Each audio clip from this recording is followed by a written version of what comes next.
Hi, my name is Brennan Piper, and for my PRE presentation, I will be reporting on a paragraph from my rough draft, at least, and talking about the cons of gun control. I'll only be talking about one paragraph, not the entire paper. But that being said, it's about the cons of gun control. So to start, I will read the Second Amendment as it's kind of the basis for the entire argument. So start off from the ground bottom. So it reads, a well-regulated militia being necessary to the security of a free state, the right of the people to keep and bear arms shall not be infringed. So I'll be going through and kind of talking about my interpretation of the Second Amendment and why it relates to gun control. So in the next slide, you'll see why is the Second Amendment relevant? Well, first of all, it's guaranteed in the Constitution. It's really hard to reverse something like that. It was included to keep this country free from tyranny. You'll know it was written, back in the 1700s, back when we were at war with England. So, trying to keep us all safe. The next bullet point would say, having lawful gun owners keeps this country safe, and this country isn't as violent as people think. So the graph on the right directly relates to this bullet point. If you see, the U.S. is about halfway down this graph showing violent crime per 100,000 residents. In the news, you see all the time that, the U.S. is a dangerous place. And it is, in certain retrospects. But it's not necessarily as violent as people might think. On the far left of the graph, you've got, the UK and Austria. Those two countries have some of the highest, most strict gun regulations in the world. And yet they've still got some of the highest crime rate. They're also much smaller countries compared to the US. So, just kind of something shocking that I found when looking for research and for data. The last bullet point says that laws can't overrule an amendment, only another amendment can do that. And I'll break down later, in one of the later slides, about how to pass an amendment and how it's really not likely that the Second Amendment will be reversed. It's not that hard to reverse an amendment. Or it is very hard to reverse an amendment. My bad. So the next slide says the Second Amendment's inclusion in the Constitution.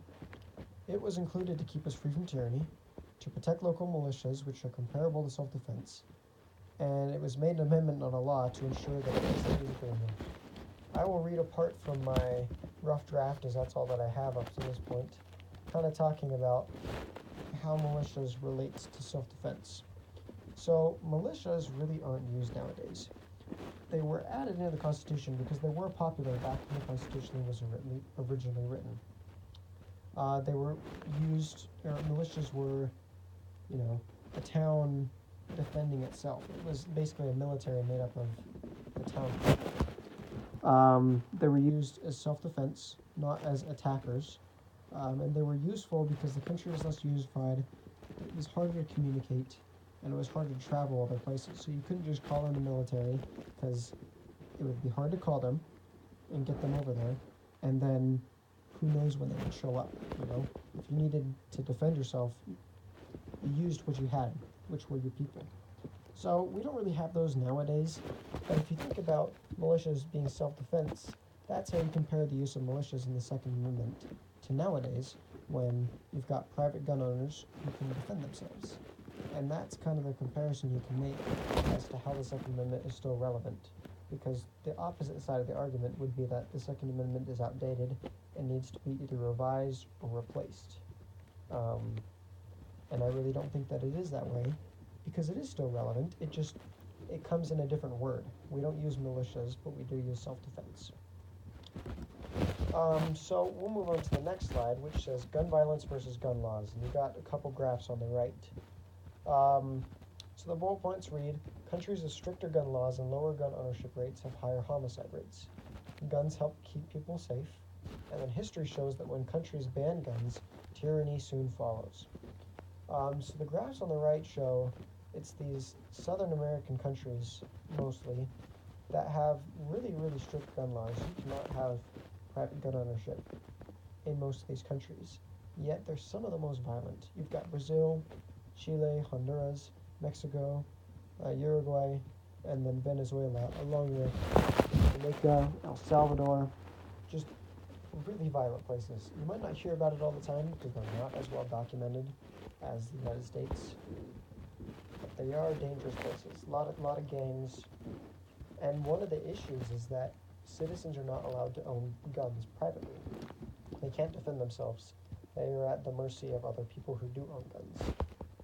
Other examples would be back in the 1940s, we got Nazi Germany, we got North Korea.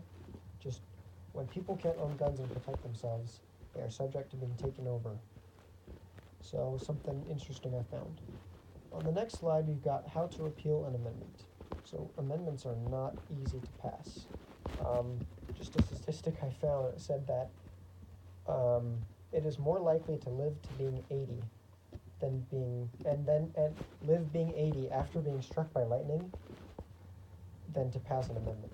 It's rare. So to repeal an amendment, you have to replace it by something new. To make a new amendment, it must be approved by 2/3 of the House of Representatives and the Senate, or by a constitutional convention with 2/3 of state legislature agreeing. And then after that, 3/4 of states must approve the new amendment.